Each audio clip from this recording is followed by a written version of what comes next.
Hi guys, this is the video going over using the ZRemesher just to give us a quick lower resolution model that we can take into either Unity or Unreal to then bake our put our baked normal maps that we're going to take out of ZBRUSH. So this first video is just going over using the ZRemesher along with the ZRemesher guides to give us a very basic low poly version. Now that being said, I probably wouldn't use the ZRemesher to do my final or a more professional ZRemesh, because you're using the guides as an approximation of the edge flow. You'll see what I mean in a bit, but we'll basically draw some guides out on the surface to then say put an edge flow here, put an edge flow here, and it isn't always perfect. Around places like the fingers, the palm of the hand, the mouth, you'll see that it doesn't quite fix it. It doesn't quite take on the shape we necessarily want it to. So I might use a combination of the ZRemesher along with taking it into stuff like either 3D Coat or Maya to redo the topology, or you can even use the quad draw feature inside of ZBRUSH to redraw in topology. But for static meshes or things like statues or anything that we don't necessarily need to have animation points, we just want to have a nice edge flow, this is a perfect function. So like I said, in this first video we're just going to be doing the ZRemesh, and then I'm going to be going over the unwrapping in the next video. We're going to be doing that inside Unreal, sorry, not Unreal, ZBRUSH, and then after that it'll be baking the textures into Unreal. Cool. So first off, we've got our sculpture. I've just used a base mesh and put it up with no subdivisions. It's now a Dynamesh, and it's a 500,000 points of information or thereabouts. So, you know, pretty good. It's not super crazy, but we do have some nice definition in there. You can see it's a very dense mesh, so there's a lot of stuff going on. Cool. Right, so let's do some stuff.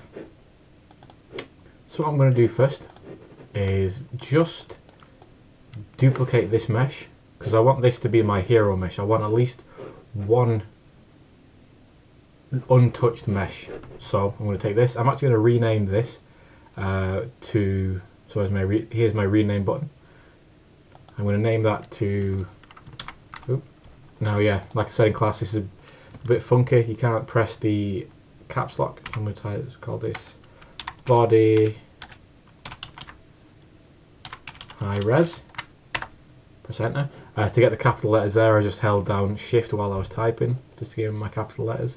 So I'm going to duplicate that off, and then I'm going to call body high res 1. I'm going to rename that body low res.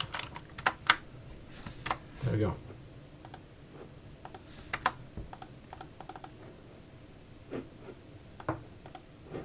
There we go. I just had a little bit of funniness with ZBRUSH then.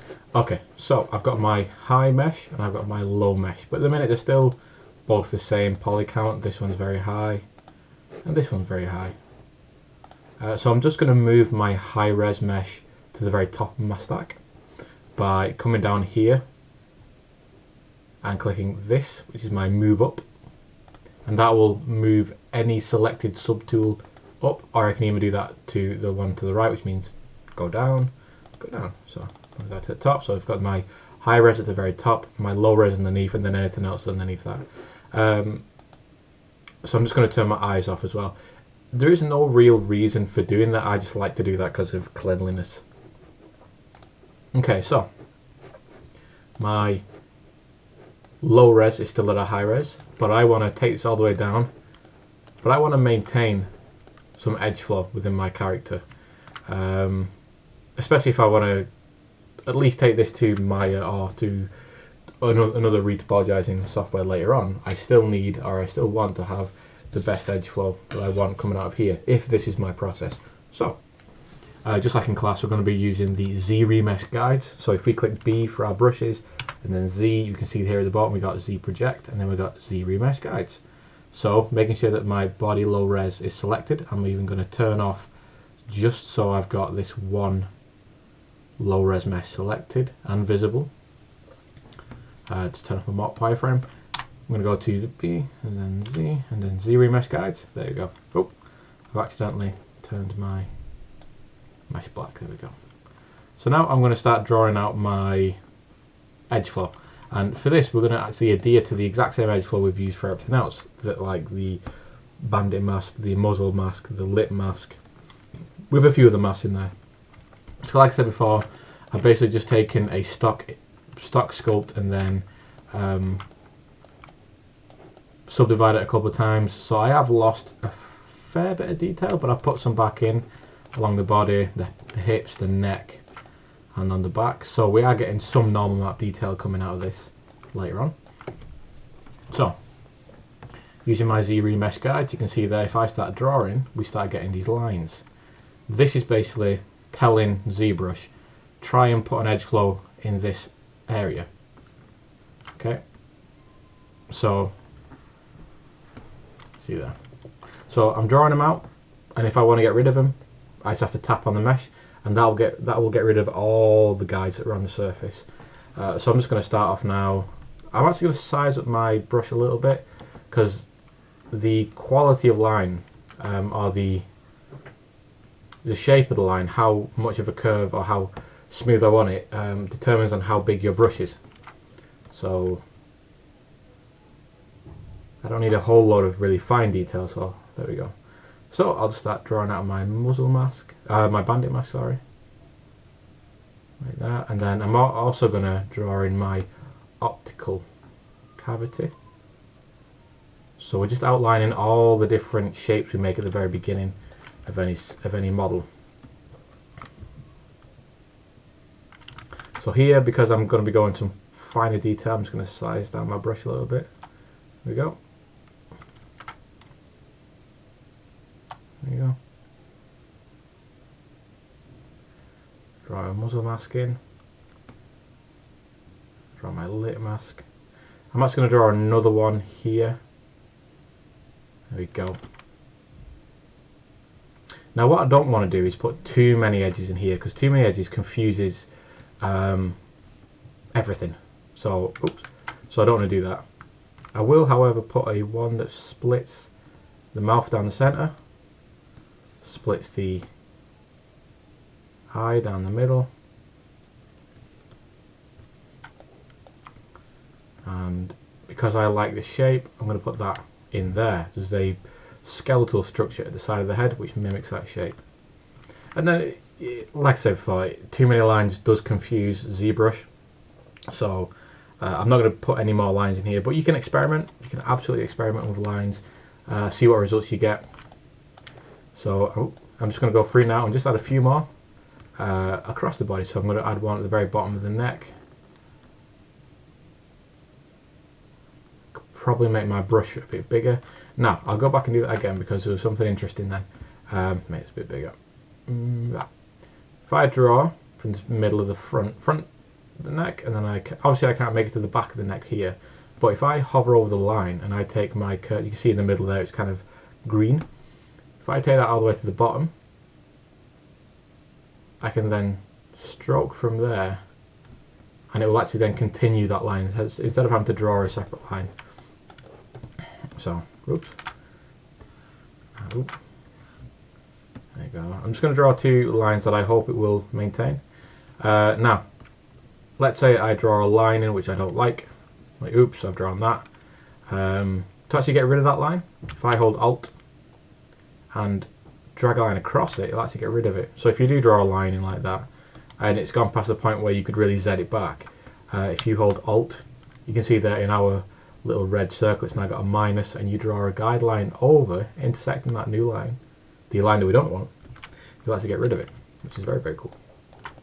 Right, so now I can start to dictate other points of the body, like the arm,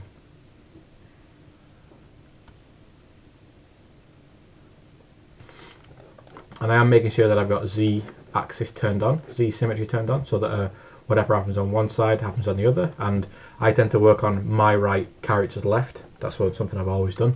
So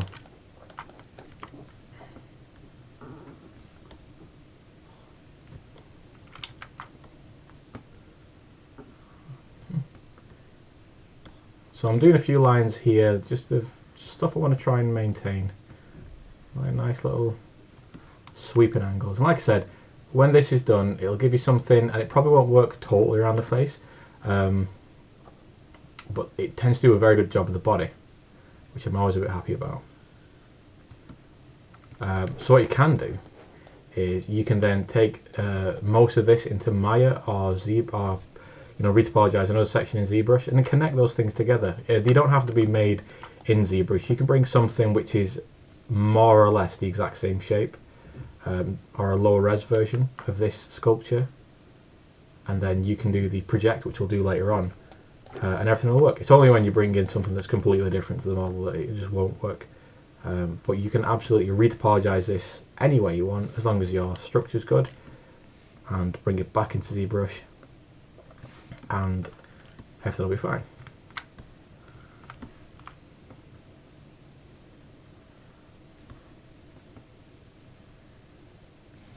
So I have a feeling some of these won't work, some of these will work. I'm not spending too much time going around. Anywhere where I want definitely to have like rings around, like around the ankles. There's a very important one going around the fingers, which I'll do in a second. But I'm just getting, really for the rest of the body, I'm just getting very basic information in there. That's all we want. Because normally what we'll be doing as well is taking this base mannequin and then clothing it in another piece of software, or in this piece of software, but we need something basic to work off. Right, so, let's put one around the wrist.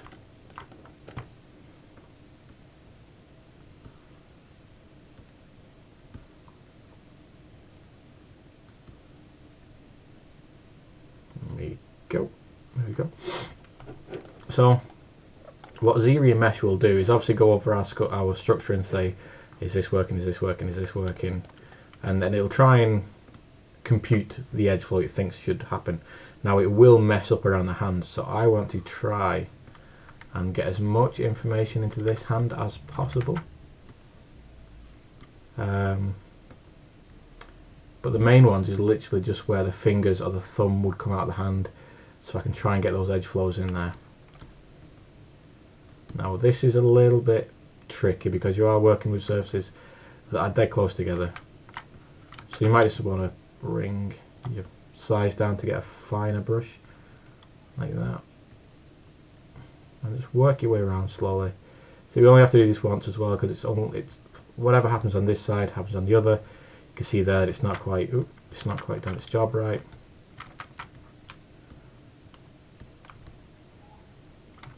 So I'm going to spend some time now and just try and get the loops around the fingers working.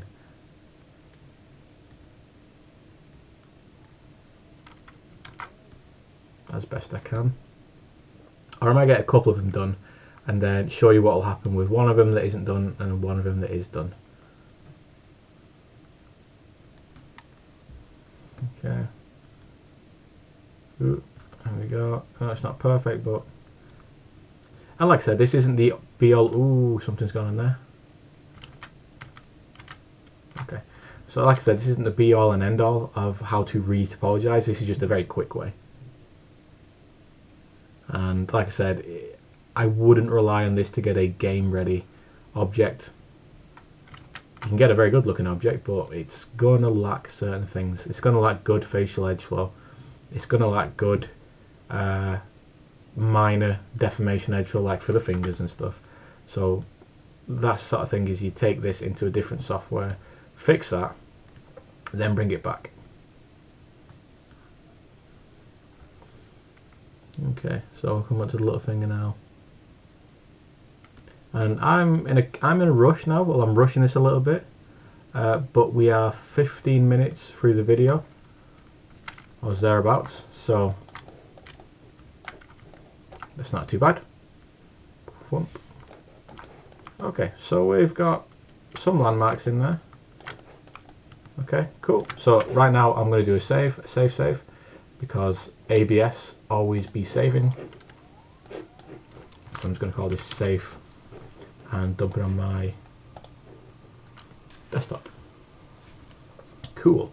Right, so now that we've got all our guides placed in, we're basically telling ZBrush, you know, approximate an edge flow around here. The face is obviously the most important one.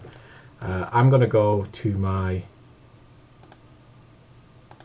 Geometry tab, and then go down to ZRemesh, which is underneath Dynamesh. ZRemesh here, and you can play around with a lot of these settings to see what they do. Something I'm not really quite on board with ZBRUSH about is the amount of information it gives you here. This target polygon count could have a better explanation. So yeah, but it's good to just go through and play with these settings. I'm going to leave these as default, and I'm just going to hit ZRemesher, and this is going to then think about what's going to happen and then approximate a very good, but not going to necessarily be perfect, edge flow on this. And this is why we want two different, we want a high res and a low res. Okay, so I'm going to hit ZRemesh now, and I'm going to stop talking because this is going to take a little bit of time. And I'm probably just going to pause and let it do its thing. So, consider the wireframe now, and then consider the wireframe after we've done this. So overall it's looking pretty good, except for the face. You can see there that it's really not done a good job around the face, at least around the nose. Ears are a bit squiffy. You know, I'll probably go back and redo this before I move on, but I can see that around the hands there, it's done a really nice job about maintaining those edge flows. It's got a little line I drew around the elbow area. It's got the deltoid line. It's got this nice little pectoral swing. It's got a nice swing on the front of the rib cage. Behind here I've got a really nice medius and maximus flow. And I've got splits, nice splits around my leg and my ankles. So all in all, it's done a really good job. It's even done an okay job here maintaining these areas for the sternocleidomastoid. But I will actually go back and redo the face bit because I'm not particularly happy with that. I can probably add a couple of lines in there to make that a bit better. So back in here, one that I'm going to do, which I always do, it works more for stylized characters, but it will work a little bit for this guy, is I'm actually going to draw a line which basically splits the underside of the nose away from the top side of the nose. So pop like that. And then I'm going to draw one which goes round like that, and then one that does that. So I've defined a couple more points there, and if I really want to, I can just go way around the nostril.